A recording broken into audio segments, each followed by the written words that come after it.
संसद, supreme court की ताकत है कि वो किसी भी संपत्ति को राष्ट्रीय संपत्ति घोषित कर सकता है।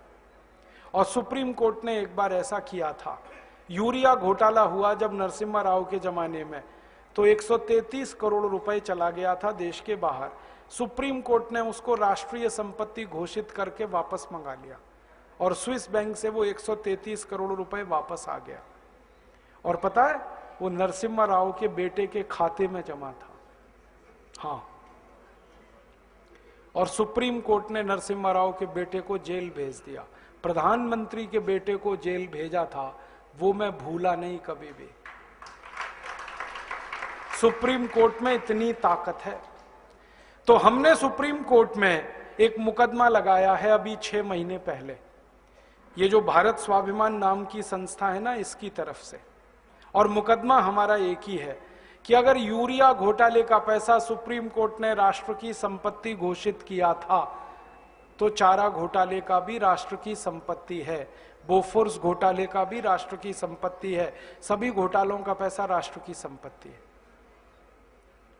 और इस तर्क से अगर सुप्रीम कोर्ट सहमत हो जाए तो 258 लाख करोड़ को राष्ट्र की संपत्ति वो घोषित कर सकता है। और ये घोषणा होते ही हम इंटरनेशनल कोर्ट ऑफ जस्टिस में जा सकते हैं फैसले को लेकर, और आईसीजे ऑर्डर करे तो दुनिया के 70 देशों की बैंकों को पैसा वो वापस करना पड़ेगा भारत को। इस उम्मीद में मुकदमा लगाया है हमने। 6 महीने हो गए, 6 महीने तक ये मुकदमा स्वीकार नहीं हुआ, बहस होती रही कोर्ट में, और अब स्वीकार हो गया है। कोर्ट ने तैयार मान लिया कि अब ये मुकदमा सुना जाएगा।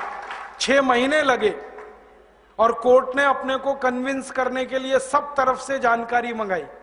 हमने कहा, उतने पे विश्वास नहीं किया कोर्ट ने। एक अंतर्राष्ट्रीय संस्था को कॉल किया कोर्ट ने, उसका नाम है ट्रांसपेरेंसी इंटरनेशनल। उन्होंने आके सारे दस्तावेज कोर्ट में पेश किए कि भारत का कितना ब्लैक मनी।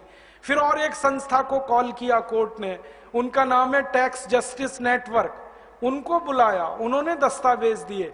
फिर भारत के तमाम बड़े अधिकारियों को बुलाया कोर्ट ने, एनफोर्समेंट डायरेक्टरेट के, पूछा कि आपको मालूम है विदेशी बैंकों में खाते हैं?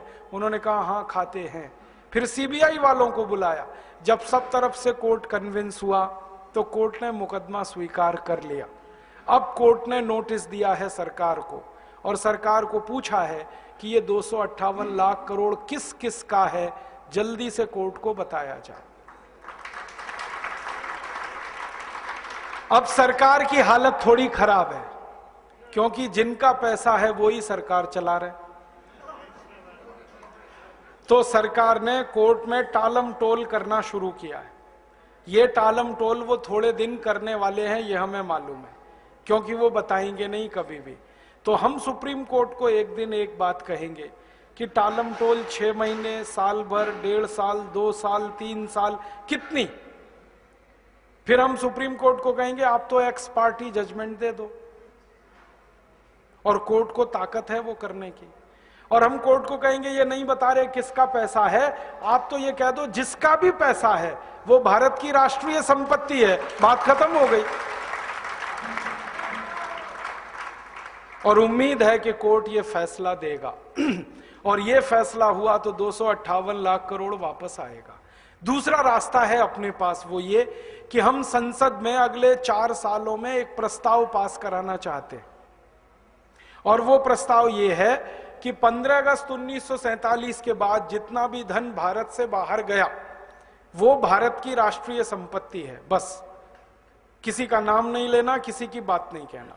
15 अगस्त 1947 के बाद जितना धन बाहर गया है भारत से हवाला के थ्रू, क्योंकि सब हवाला से ही जाता है, वो भारत की राष्ट्रीय संपत्ति है। संसद प्रस्ताव को पास करे।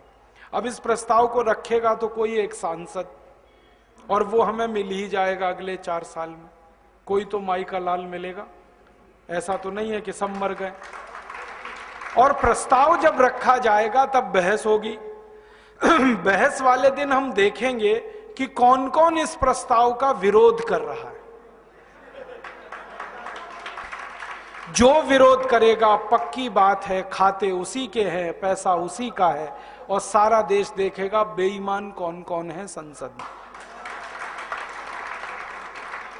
आप तो अपने सांसद पे नजर रखना बस, कि आपका सांसद क्या कह रहा है। हर एक इलाके में मैं घूम घूम के लोगों से एक ही बात कह रहा हूं कि जिस दिन ये प्रस्ताव आएगा टीवी पर बहस आएगी, क्योंकि अब डायरेक्ट